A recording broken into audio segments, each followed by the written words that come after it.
ارے یہ dinner set تو خود لائی تھی، بالکل نیا ڈیزائن ہے، کہتا ہے جو بھی چیز بیٹی کو دینا چاہتی ہیں ضرور دیں، لیکن بل ساتھ بھیج دیں، ادائیگی میں کروں گا۔ ارے ایسا دیکھا نہ سنا، عجیب دماغ ہے۔ اماں کی بڑبڑاہٹیں سن کر ابا تڑک کر بولے، شکر نہیں کرتی، اللہ نے کیسا اچھا داماد دیا، اگر عجیب کے ساتھ ساتھ دل کا غریب ہوتا پھر خوش تھی؟ ابا نے تنبیہ کی۔ فرنیچر والے نے ایڈوانس واپس کرنے سے انکار کر دیا، مجبوراً گھر کے لیے اس رقم میں صوفہ سیٹ لے لیا گیا۔ مائرہ کو اپنی جہیز کی کچھ چیزیں بہت پسند تھی، لکڑی کی بنی ہوئی بک شیلف میں تو اس کی جان اٹکی ہوئی تھی۔ جب مائرہ کی ساس نے وہ بک شیلف دیکھی تو پوچھا، کتنے کی ہے؟ پتہ نہیں، ذہن میں نہیں رہا، اماں نے دانستہ بات گول کی۔ نہ بھائی، پتہ چلانا پڑے گا، اشا بھی اس کی ادائیگی کرے گا۔ یہ کیا بات ہے؟ اماں پھٹ پڑی، ہم اپنی مرضی سے کچھ نہ دیں؟ ضرور دو بہن، لیکن اشب اس کی ادائیگی کرے گا۔ واہ، فرنیچر، زیور، برتن، اب کپڑے لتے کی کسر تھی، اس کی بھی ادائیگی اشب کرے گا تو ہم کیا کریں؟ مائرہ کی ساس نے ہنس کے کہا، آپ کے کرنے کا ایک کام ہے اور وہ ضرور کریں، وہ یہ کہ اشب ذرا کچھ اور مزاج کا ہے۔ مائرہ کا دل دھک دھک کرنے لگا، اللہ خیر کرے، اب آنٹی پتہ نہیں کیا انکشاف کرنے جا رہی ہیں۔ وہ کیا؟ اماں نے جلدی سے پوچھا۔ اشب کی پسند نہ ذرا اونچی ہے، وہ جو چیز اپنے لیے پسند کر لے بس پھر وہ اسی کی ہو جاتی ہے۔ انہوں نے تھوڑی تمہید باندھی۔ ہاں وہ تو مجھے علم ہے، ماشاءاللہ ہر چیز سے نفاست اور اعلیٰ ذوق ٹپکتا ہے۔ اماں کل ہی مائرہ کے سسرال سے ہو کر آئی تھی، جب سے آئی تھی اشب نامے کی گردان تھی۔ لیکن آپا، ہر بندہ اپنی چیز پہ ملکیت ظاہر کرتا ہے، میں سمجھی نہیں۔ وہ دراصل مائرہ اگر شادی… مائرہ کی سانس چپ ہو گئی، اماں کچھ پریشان سی تھی۔ آپا آپ بتاتی کیوں نہیں؟ میرا تو دل ہول رہا ہے۔ بڑی اماں یعنی دادی بھی پریشان بیٹھی تھی۔ وہ بات یہ ہے کہ اشب چاہتا ہے مائرہ شادی تک پردہ ضرور کر لے۔ انہوں نے رک رک کے بات مکمل کر ہی لی۔ اماں چپ کی چپ رہ گئی، اور مائرہ، وہ تو جلے پاؤں کی بلی کی طرح سارے گھر میں چکراتی پھر رہی تھی۔ یہ کیا تماشا ہے؟ واہ بھائی واہ، کیسی لگوں گی میں گاؤن پہن کر؟ مسلسل بڑبڑانے سے بھی دل کا بوجھ ہلکا نہیں ہو رہا تھا۔ جی چاہ رہا تھا جو چیز سامنے آئے کھینچ کے دیوار پہ دے مارے۔ فرمائش بھی کی تو صاحبزادے نے کیا کی، بیوٹی پارلر سے اتنا مہنگا میک اپ کروا کے خیمہ اوڑھ لو۔ سبحان اللہ، کیا منطق ہے۔ ابا کو پتہ چلا تو حسب عادت بہت اطمینان سے بولے، یہ فرمائش تو ہم نے بھی کی تھی تمہاری اماں سے رخصتی سے پہلے۔ اماں نے گھور کے انہیں دیکھا۔ ایک تو آپ موقع بے موقع اپنی ڈفلی بجانے لگ جاتے ہیں، بچی کو تسلی نہ دیں، اپنا راگ چھیڑ لیں۔ تو پریشانی کی کیا بات ہے؟ پریشانی تو تب ہوتی اگر وہ کوئی الٹی سیدھی فرمائش کرتا۔ ابا سے مایوس ہو کر اماں نے براہ راست مذاکرات کا آغاز ہمت کر کے خود ہی کیا۔ اشب بیٹا، تم تو جانتے ہو مائرہ نے کبھی پردہ نہیں کیا۔ اوفو خالہ جان، جو پردہ کرتی ہیں وہ بھی برقع یا چادر پہن کے تو پیدا نہیں ہوتی نا، اس نے دلیل دی۔ اگر وہ گاؤن نہیں پہننا چاہتی تو چادر لے لے، لیکن میں چاہتا ہوں میری بیوی با حیا با پردہ ہو، جسے لوگ پبلک پراپرٹی سمجھ کے… آپ سمجھ سکتی ہیں۔ وہ آگے کچھ کہتے کہتے جھجک گیا۔ اس کے بعد اماں کی ہر بات کے جواب میں 10 من وزلی دلیلیں آتی گئیں۔ آخر تم کیوں پردہ کروانا چاہتے ہو؟ اماں ضد ہو گئی تھی۔ اس لیے کہ میری چیز پر غیر کی نظر نہ پڑے، بڑے سکون سے کہا گیا۔ گویا جیتی جاگتی لڑکی تمہارے لیے چیز ہے۔ اماں نے چیز پہ خوب زور دے کر کہا۔ آپ جو بھی سمجھ لیں، یہ میری خواہش بھی ہے، درخواست بھی۔ اماں ناکام اور نامراد واپس آئیں۔ قائل ہوئی یا نہیں، لیکن ان کے چہرے کے تاثرات دیکھ کر مائرہ کو مشن کی ناکامی کا اندازہ ہو گیا۔ خود مائرہ اتنی اپسٹ تھی کہ اگلے دن وہ امی سے اجازت دے کر اپنی اکلوتی دوست عالیہ کے ہاں چلی گئی۔ اسے باہر جاتا دیکھ کر عرشیہ بھی ساتھ ہو لی۔ خالہ جانی میں بھی چلوں گی۔ 4 سالہ بھانجی عرشیہ اپنی امی کے ساتھ خالہ کی شادی کے لیے آئی ہوئی تھی۔ خالہ کو جاتا دیکھ کر لپک کے پہنچ گئی۔ مائرہ نے اس کی انگلی پکڑی اور گھر سے باہر نکلی۔ اشب کی اچھائی اب اس کے نزدیک مشکوک ہو چکی تھی۔ اس حد تک مداخلت، دل برابر احتجاج کر رہا تھا۔ سامنے سے رکشہ آیا تو ہاتھ دے کے روک لیا۔ عالیہ اس کی بہت مخلص دوست تھی۔ اس کے ہاں جاتے ہوئے منتشر سوچوں نے اسے بہت بے سکون کر رکھا تھا۔ خیال تھا کہ عالیہ ضرور صحیح مشورہ دے گی۔ عالیہ سے اپنا مسئلہ ڈسکس کرنے کے لیے دل و دماغ کو موزوں الفاظ فراہم کر رہی تھی کہ رکشے والے نے دانت نکالتے ہوئے کہا، بی بی جی پیٹرول ختم ہو گیا۔ مائرہ نے عرشیہ کو رکشے سے نیچے اتار کر کرائے کے پیسے دیے اور دوسرے رکشے کی آس میں وہیں کھڑی ہو گئی۔ سامنے ہی بڑا سا جنرل سٹور تھا۔ خالہ جانی چپس اور پیپسی لے دیں؟ مائرہ نے چپس اور جوس لے دیا۔ 10-15 منٹ انتظار کے بعد بھی رکشہ نہ ملا تو وہ پیدل ہی چل دی۔ اپریل ختم ہو رہا تھا لیکن دوپہر کے وقت موسم خاصا گرم ہو چکا تھا۔ چند منٹ چل کر عرشیہ کو پیاس لگنے لگی۔ خالہ جانی پیاس لگ رہی ہے، صبر کرو، یہاں تو اور دکان بھی نہیں۔ تھوڑا سا آگے چل کے دیکھا تو سڑک بلاک تھی، ٹینٹ لگا ہوا تھا اور گاڑیوں کی قطاریں بھی لگی ہوئی تھیں۔ اوہ میرے خدا، اب کیا کروں؟ وہ پچھلی گلی میں شارٹ کٹ کی نیت سے داخل ہو گئی۔ گلی ختم ہوئی تو بچوں کا پارک نظر آیا۔ وہ پارک کے دائیں جانب سے ہو لی۔ اس کا خیال تھا اگلی ہی گلی عالیہ کی ہے۔ ایک تو اسے نہ مجھے روٹ سینس تھا نہ روڈ سینس۔ وہ ماضی کے قصے یاد کرتی پارک کے دائیں جانب والے راستے پہ چل پڑی۔ خالہ جانی پیاس؟ عرشیہ نے شور مچایا۔ قریبی دکان سے اس نے مرینڈا لے دی۔ خالہ جانی یہ بسکٹ بھی لے دیں اور چاکلیٹ بھی۔ مائرہ نے چیزیں خریدیں، چند قدم بھی نہ چلنے پائی تھی کہ عرشیہ نے شور مچا دیا، خالہ جانی پیٹ میں درد ہو رہا ہے، خالہ جانی پیچھے آ رہی ہے۔ اوہو صبر تو کرو، ابھی گھر پہنچ جائیں گے۔ چل چل کے اس کے گھٹنے بھی جواب دے گئے تھے، ٹانگیں بھی جواب دے گئی تھی۔ بچی کو گود میں کیسے اٹھاتی؟ خالہ جانی پیٹ میں درد، خالہ جانی۔ عرشیہ کا الارم پھر بجنے لگا۔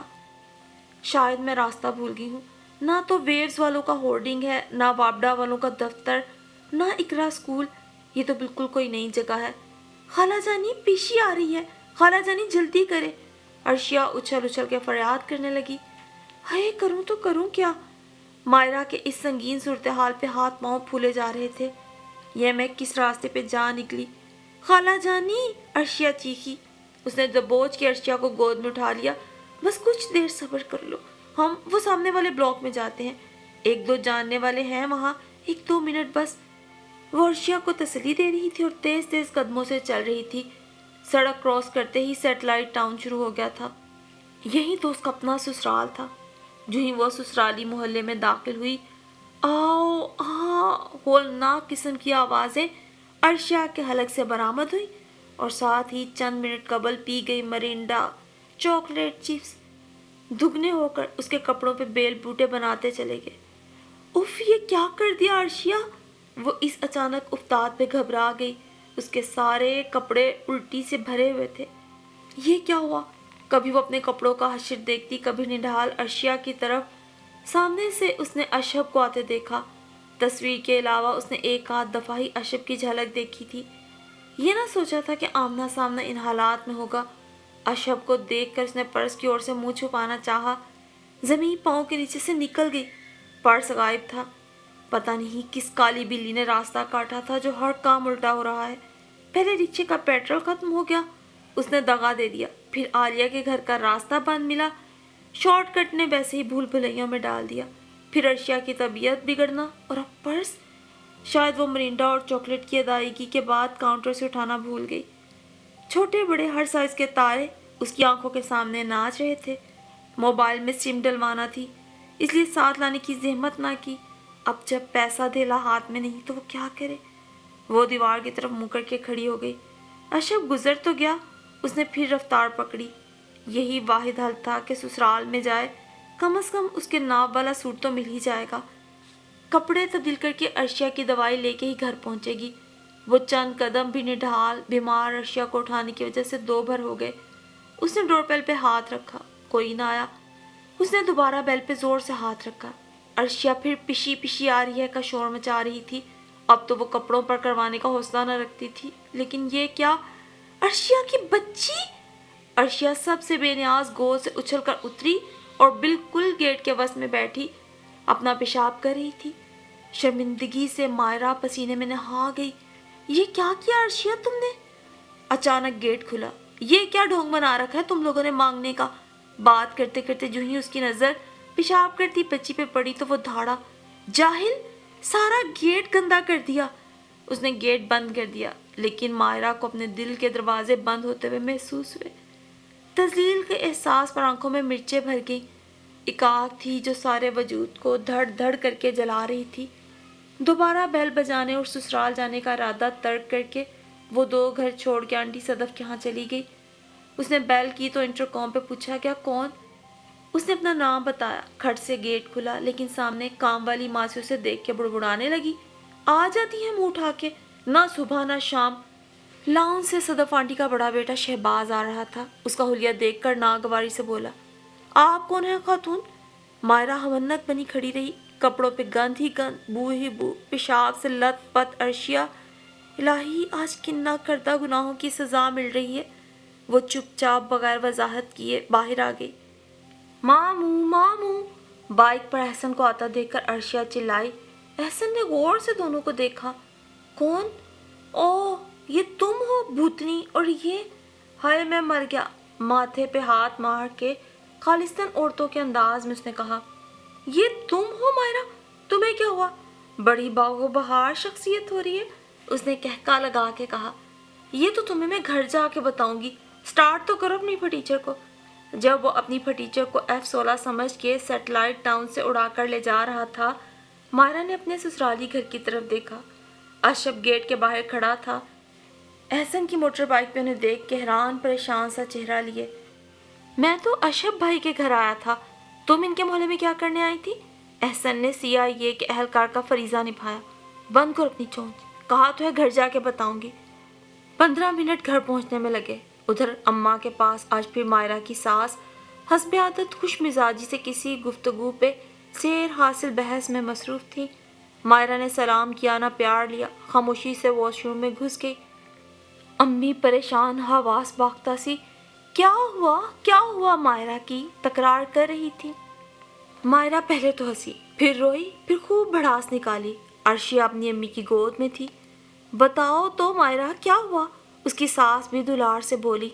مائرہ نے سارا ماجرا سنا دیا. اشرف نے پہچانا نہیں ہوگا، اس کی ساس نے آرام سے کہا، جبکہ امی تو نان سٹاپ شروع ہو گئی. ساری کی ساری غلطی تمہاری ہے. ہونے والی ساس کے سامنے اس عزت افزائی پہ وہ بہت سیخ پا ہوئی. کیا غلطی ہے میری؟ روتے روتے اس نے سوال کیا. پہلی غلطی تو تمہیں خود پتہ ہے. اگر تم نے سورہ نور کا ترجمہ مکمل پڑھا ہوتا تو پتہ چل جاتا. بغیر اطلاع کے کہیں نہیں جاتے. تم نے اگر عالیہ سے اپنے آنے کی بات کی ہوتی تو شاید وہ تمہیں بتا ہی دیتی کہ ادھر سے روڈ بلاک ہے اور راستہ بند ہے. دوسری غلطی یہ ہے کہ تم نے کلو حلالن طیبن کا مفہوم بھی ذہن سے نکال دیا. یہ تو میرے خدا نے پیغمبروں تک کو تلقین کی ہے. کیا خدا کے پیغمبر بھی نصیحتوں کے محتاج تھے؟ انہیں بھی صاف کہا، حلال کھاؤ لیکن اچھے طریقے سے. راہ چلتے میں چیز لے کے کھانا خلاف سنت ہی نہیں ناپسندیدہ اور جانوروں کا طریقہ ہے. تیسرا یہ کہ اتنے چھوٹے بچے کو ساتھ لے کر جانے سے پہلے ضروریات سے فارغ کرا کے لے جاتے ہیں. بچی تو شوق میں ساتھ چل پڑی. تم نے بھی نہ سوچا کہ مجھے کیا کرنا ہے. اس سے بھی سنگین غلطی یہ ہوئی کہ جب عرشیہ نے پہلی دفعہ کہا تھا پشی آ رہی ہے، تم فوراً اسے کسی کونے خدرے میں خود سے فارغ کروا دیتی. تمہیں نہیں علم پیشاب روکنا کس قدر نقصان دہ ہے. اور اگلی غلطی، بس کرو، تم تو میری بیٹی کے پیچھے ہی پڑ گئی ہو. مائرہ کی ساس نے انہیں روک کے مائرہ کو سینے سے لگایا. اشرف کا قصور نہیں، وہ اب خود ہکلا گئی. اصل میں الیکشن ہو رہے ہیں تو ہر 5 منٹ کے بعد کوئی نہ کوئی خاتون اپنے امیدوار کا تعارف لے کر آ جاتی ہے. شاید وہ کچھ ایسا ہی سمجھا ہو. تم دل برا نہ کرو، اس میں بھی اللہ کی حکمت ہی ہوگی. عرشیہ کو بھی فوراً دوائی دے دی گئی. پتہ چلا چپس کا پیکٹ ایکسپائر ہو چکا تھا. امی نے سنا تو فوراً کہا، تو پڑھے لکھے ہونے کا کیا فائدہ اگر ایکسپائر ڈیٹ ہی نہ پڑھ سکی. مائرہ کی ساس بھی اب رخصت ہو چکی تھی. جاتے جاتے وہ پھر معذرت کر رہی تھی. اشرف سے بھی کہوں گی تم سے سوری کرے. رات کو دن بھر کے تھکا دینے والے واقعات پہ غور کرتے کرتے وہ سونے کی تیاری میں تھی کہ احسن ایک پیکٹ لیے اندر آیا اور با آواز بلند بولا، مس مائرہ امتیاز، بلاک نمبر 6، مکان نمبر 7/9. پیکٹ مائرہ نے جھپٹ کر قبضے میں لے لیا. کوریئر سروس والا دے کر گیا تھا. بڑی نامانوسی تحریر تھی. پیکٹ بے تابی سے کھولتے ہی ایک کارڈ نیچے گرا. سوری، دل سے سوری، ویری ویری سوری. اف، احسن تو نہیں دیکھ رہا؟ اس نے گھبرا کر جلدی سے کارڈ دراز میں ڈال دیا۔ پیکٹ کھلا تو بلیک گاؤن اور اسکن پرنٹڈ سکارف تھا، بہت نفیس کپڑا۔ اس نے آئینے کے سامنے کھڑے ہو کر اپنے ساتھ لگایا۔ کارڈ پہ لکھا تھا، جس برے حلیے میں ہمارے ہاں آئی تھی، اسے پہن کر کم از کم اتنی بری نہ لگتی۔ ایک شرمیلی سی مسکراہٹ نے مائرا کو وہ سین یاد دلا دیا جب اس نے اشب کو سامنے کھڑے دیکھا تھا اور گیٹ کے بیچ میں بیٹھی عرشیہ اپنا کارنامہ سر انجام دے رہی تھی۔ مائرا کی ٹانگیں کانپ رہی تھی اور وہ شرمندہ شرمندہ کھڑی تھی۔ اسلام میں کسی پر بھی کوئی زبردستی نہیں۔ مائرا تو آج تک اسی فلسفے پہ یقین کرتی آئی تھی، لیکن آج کے دن میں گزرے ان چند گھنٹوں نے جیسے اس کے سارے فلسفے اور سارے نظریے پہ پانی پھیر کے رکھ دیا۔ آج اسے اشب کی سوچ بالکل درست نظر آئی تھی۔ وہ جو مشورہ لینے کے لیے عالیہ کے پاس گئی تھی، جیسے اللہ تعالیٰ نے اسے سب کچھ حقیقت کے طور پہ سامنے دکھا کر سمجھا دیا تھا، آج اسے یہ بھی یقین ہو گیا تھا۔ آج وہ اشب کی اس سوچ سے 100% متفق تھی، کیونکہ ہر انسان اپنی عزیز اور قیمتی اشیاء کو محفوظ دیکھنا چاہتا ہے۔ اسی لیے عموماً وہ مرد جو خود کو دنیا کی برائیوں سے بچا کے چلتے ہیں، اپنی بیویوں کو جنہیں وہ سب سے زیادہ اہم اور قیمتی سمجھتے ہیں، بھلا وہ اسے کیسے یوں کھلے عام سڑکوں پہ خوار ہوتے دیکھ سکتا ہے۔ گاؤن کے نرم کپڑے پہ ہاتھ پھیرتے مائرا کو ایک دم یوں احساس ہوا تھا جیسے وہ زمانے کے سرد و گرم سے محفوظ ہو کے اشب کی محفوظ پناہ گاہ میں آ گئی ہو۔ اور سچ تو یہ ہے، عورت خواہ کسی زمانے، کسی صدی، کسی بھی ثقافت کی کیوں نہ ہو، اسے ہمیشہ ایک پناہ کی، ایک قلعے کی ضرورت ہوتی ہے جہاں وہ خود کو زمانے کے سرد و گرم سے محفوظ تصور کر سکے۔ اور اگر ایسے میں سر کا سائیں، سر کا تاج ہی وہ محافظ بن جائے تو کسی بھی لڑکی کو اور کیا چاہیے ہوتا ہے۔ مائرا پورے دل سے اللہ کی شکر گزار تھی کہ آنے والے وقت میں ایسے نیک خیالات، اچھی سوچ رکھنے والا مرد اس کا جیون ساتھی بننے جا رہا ہے۔ اور مائرا کی اس کہانی کے بعد ہم اللہ تعالیٰ سے دعا گو ہیں کہ وہ اس دور پرفتن اور بے حیائی کے زمانے میں اپنی شرم و حیا کی حفاظت کرنے کی توفیق عطا فرمائے اور ہمیں قرآن کو سمجھ کے پڑھنے کی اور اس پہ عمل کرنے کی توفیق عطا فرمائے، اور ہمیں ایسے ہی جیون ساتھی نصیب فرمائے جو نیکی، ہدایت اور پرہیزگاری کے راستے میں ہمارے لیے مددگار اور معاون ثابت ہوں۔ آمین ثم آمین۔